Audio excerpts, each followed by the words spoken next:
Eric, can you believe that it's week 3 of 12 days of Cookie Mess? It feels like month 5. I have. So first of all, yeah, my voice is almost back. If no one has noticed, I notice, and I love it. You're welcome. So you're such a I have made, you have made, I have made so much fucking cookie dough. Oh my God. Wow. I never thought I would say I don't want to make cookies right now. I am tired of them, but we're getting tired of them for you. We are. Because, because here's the thing. We want to make sure that these actually work. Exactly. And that they're good. And we have found that there are multiple recipes out there that do not work. They don't, and they lie to you. They fucking lie. Yeah, and we're not here for that. No. I don't know what to say. There are some of these cookies I thought were easy, Madi, and they just are a fucking flop. So in the spirit of really wanting a break from cookies, we decided to go a little bit of a different route. And we left the cookies and the sweets and the sugar, and we switched gears to the charcuterie board. Kind of, yeah. Which I love. Like, I cannot believe I've never made these before. It's still a cookie. And a savory cookie at that. And honestly, so easy. Are you ready? Let's talk about it. Okay. What are they called? I can't remember one thing. Thyme and cheddar cookies. Thyme and cheddar cheese cookies. Yes. Thyme and cheddar cheese cookies. Yep. So we got this recipe from the flavor bender. I don't know who she is, but God bless her. She makes a delicious cookie. And first I want to talk about this, almost like a shortbread, which is a bad word for me and Eric. Let's not talk about shortbread ever again. I do not understand how such an old fucking ancient recipe. There is like almost 15 years of formal education between both of us, and we cannot make a successful short. Well, I made one. I made one as well, but we differ. Bastardized version. That's right. That's what you call it, because I don't know what's going on with you. Because it wasn't actual shortbread, but whatever. You have a problem. But okay, we can talk about shortbread later. I want to talk to the people about things that work. Okay. I need the shortbread. Let's do it. Okay. So this cookie is almost like a grown-up Cheez-It. Yeah. But a good one. Okay. So it requires a good quality white cheddar cheese, which in my opinion is only the unexpected cheddar from Trader Joe's. I love that cheese. Is my favorite cheese. There's always a block of it in my home. Right? Me too. Yeah. I literally eat it like an old lady with crackers almost daily. So there's that. And you have to, don't get the pre-shredded one because they have a pre-shred. Don't use that one. Get it from the block and grate it. And then you need butter, pepper, thyme. I use dry thyme because that's what I had. And I didn't feel like buying fresh herbs for this. A little bit of salt. Ooh, by the way, the salt, they have a Portuguese sea salt at Trader Joe's right now. It's seasonal.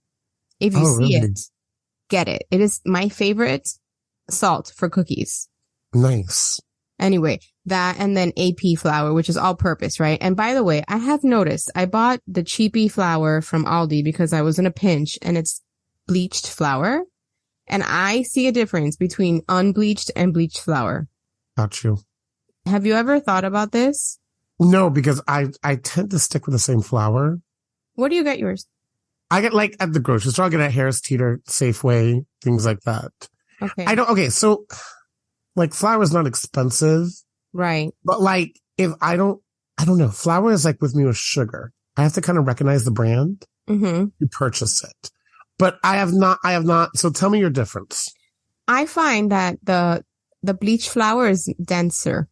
Okay. Where the unbleached is like a more tender crumb. Right. And this is like totally nerding out. Obviously, if you guys are just trying to make a cookie to save your life, just make it with whatever flour you have. But if you're intensely making 25,000 cookies like Eric and I, you start to notice these things. Right. So we start to notice the taste of butter. I mean, I don't want to talk about it. Okay. So let's move on from shortbread. You guys, when we talk to you about shortbread, it's going to be a very frustrating conversation that we will have one time, and that's it. We're going to end it. Anyway, this recipe requires your butter to be soft. So all you're going to do is you're going to shred your cheese, and then you're going to mix your cheese with your butter and your pepper and your thyme in a bowl, and you're just going to like make it one big homogeneous pile of delicious goo. And then you're going to add your flour. And when you add the flour, it's going to feel like it's never going to come together. And I did it with my beater, by the way. I didn't use my fancy mixer. I've been doing that more because I want to see like what it's like to use just your beater if that's all you got. Why are you laughing? You're just a woman of the people. Good for you. Let them eat cake. Right, exactly. Good for you. I use my KitchenAid the entire several weeks we prep for this. Right. You know, is that I have a smaller KitchenAid, right? Like the regular one that most people have. But then I have the one that I use all the time is a professional one, which is, it's kind of, I don't have it on my counter. I have it on the side. So it's kind of harder for me to like get it together, you know? So if I have a quick recipe to make, I will take out the beater. Why are you laughing? Because it's like some of the best first world conversation coming out of your mouth right now. I know, it's true. I have a lot of KitchenAids, but only because I've been baking and I bake professionally, or what I guess I used to sell it. So whatever. So anyway, this is what you do. So I did it with the beater, blah, blah, blah. You get it together. When it comes together, when you start seeing clumps, you stop. You don't want to overwork this dough. Then you lay out a big sheet, maybe like, I don't know, 16 inches of plastic wrap, and you put the dough into it. And then you wrap it a little bit like a burrito. And then you start to form like a sausage. And then you keep wrapping it. You twist the ends up and you throw it in the fridge for at least 30 minutes. It sets up pretty quickly. Then you take it out and you cut it into 1/2-inch slices and you bake it off. I liked it a little bit on the like tanner side. I didn't like it so pale. So I did about, I think it was 14 minutes what I baked them at. Also, we're going to throw this recipe over on our show notes so that you can see the original recipe. I'm just telling you what I found. What if you did an egg wash on it? Because it's savory. You know, so if you did an egg wash on it? I don't think it matters because it's almost like, imagine a biscuit, right? But a thin biscuit kind of thing. Okay. And so you could, right? But I don't think it would make such a big difference personally, but you could try it. You know, and see if it makes like a crisper cookie, which I think is what you're going for. Well, the color, the browner is what I'm talking about. Yeah, maybe. Right. If you put this on a charcuterie board next to some cheese, which by the way, there's this cheese at Trader Joe's, you guys, that I just found, which I tasted because my mother-in-law got this banging, amazing charcuterie board for Christmas. And I noticed this cheese. It's called creamy Toscano cheese soaked in Syrah. Holy shit, it is so fucking good, you guys. Really? From Trader Joe's as well. I found it there. Put that in the show notes. Can you do that? Huh? Can you put that in the show notes also so everybody can see it? Because I guess. I don't know. I don't know if you can link Trader Joe's products. Or just put the name. I'll put the name. Yeah. It's so good, you guys. And this is going to be phenomenal for your table. You do that, a little bit of fruit, some fig jam. I think fig jam with this cookie would be like, mwah, chef's kiss. Yeah, you've been talking about fig jam ever since you made this cookie. Cause I had that charcuterie board that had fig jam on it. And I was like, shit, man, I am sleeping on fig jam. Fig jam is really good with like cookies and salty, not cookies, like salty cheeses and whatnot. Yes. And oh my God, this cookie was like a breath of fresh air, a palate cleanser. I've been having too many sweets lately. And as you guys know, I don't love sugar in excess. And man, ugh. So these cookies, I know it's a savory cookie, but it's a cookie. It counts. It counts. I'm on board. It counts. You know? And you can I have to be on fucking board because all the cookies that we've eaten. I know. And even my kids tasted it and they were into it because they were like, they're just fancy Cheez-Its or like fancy goldfish. Honestly, I could maybe make this dough for my kids and cut it into shapes if I was that kind of mom, which I don't think I am, but you could if you wanted to make, you're definitely not. Fancy like homemade crackers for your kids. This will do. You can even you can change out the seasoning. It doesn't have to be thyme. Maybe if you're into rosemary or extra black pepper. What else could you put in there? Basil. You can put oregano in there. Right.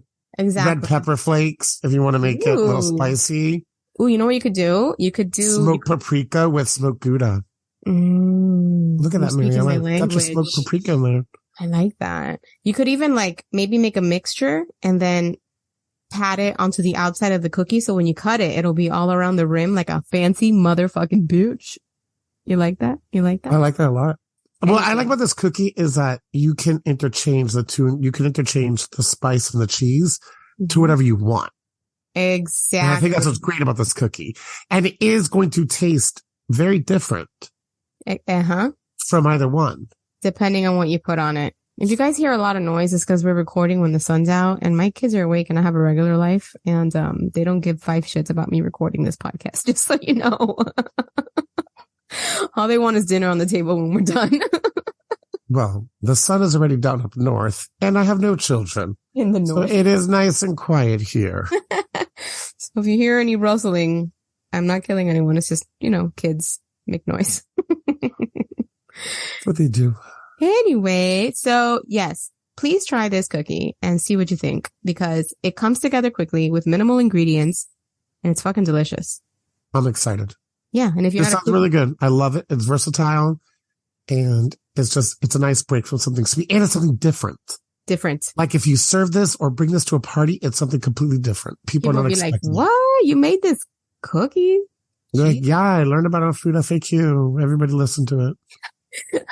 They have a whole series of 12 fucking cookies. Please listen to it. Please listen to it because so much fucking cookie. I have purchased so much butter. So much in butter. The past several weeks. And even wasted it, which pisses me off. I have wasted so much butter. I have purchased so much butter. I've purchased so much flour. Oh my God, me too. I'm almost done. I have those big jars that carry the flour, the sugar, and different sugars. I have to refill them several times. Yeah. And I bake cookies pretty frequently. Where if you go into my home, there's always ingredients to make anything. And the thing is too, and I'm going to tell you something funny. I kept forgetting that I have jars of cinnamon. Oh no. I have 5 jars of cinnamon in my home now. You better get to making some cinnamon shit. I don't know what the fuck I'm going to make, but make something. A simmer pot. Cinnamon simmer pot. I'm going to figure out something with this shit because... All right, you guys. I don't know what day we're at. I'm going to say it is 8. 8. Yeah. This is 8. Day 8. And it's a salty cookie with yummy cheese in it. And please try this. My God, you guys. So easy and so different and so delicious. Happy holidays. Happy holidays, you guys. Happy baking. We'll still have a lot of cookies left. And we're going to show up in your earbuds for the next few days, sharing everything we know about them. It's almost done. We love you guys so much. You have no idea how much we love you. Yes, yeah, it's a lot of love. So we'll see you soon. Bye. Bye-bye.